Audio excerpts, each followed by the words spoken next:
The night settled over Abram's camp, and the quiet carried a weight that victory could not lift. He had faced kings, rescued Lot, and refused the wealth of Sodom. Yet in the silence he felt the fear he never spoke aloud. He had no child to inherit the life God promised him. Every victory still felt temporary, and every sunrise reminded him that his tent held no sun. While his thoughts stirred, the word of the Lord came to him in a vision. God told him not to fear and called himself Abram's shield and reward. The message cut through the heaviness inside him. God did not begin with land or descendants. He began by protecting Abram's heart and reminding him that the promise depended on God, not on the strength of Abram's own hands. Abram confessed the worry that had lived in him for years. He explained that without a child, everything would pass to a servant born in his household. God answered with tenderness and certainty. A son would come from Abram's own body, a child who would carry the promise forward. Then God brought Abram outside. The night sky stretched above him, bright and endless. God invited him to look up and count the stars, though the number could not be reached. Abram's breath slowed as he looked at the sky.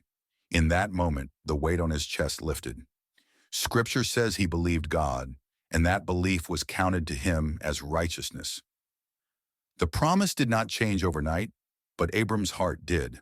Faith replaced the fear that once ruled him. When the sun began to set, God called Abram into a deeper moment. Abram prepared the animals as instructed, placing them in the ancient pattern of covenant offerings. He waited, unsure of what would come next, until birds of prey swooped toward the pieces. Abram drove them away, guarding what God told him to set apart. This detail is small but powerful. Abram protected the beginning of the covenant even before he saw God move. As darkness settled, a thick and heavy presence fell upon him. The night grew darker than any natural night, and Abram felt both awe and fear. Then he saw it. A smoking firepot and a blazing torch passed between the pieces. God alone walked the path of the covenant. God alone sealed the promise. Abram stood in a moment where heaven touched earth, where a future of generations and a land of promise became anchored not in human effort, but in divine faithfulness. The night that began with fear ended with a covenant. Abram rose knowing that God had spoken, God had promised, and God himself had taken responsibility for the future.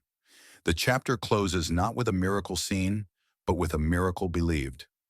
Faith held the story together long before the promise unfolded.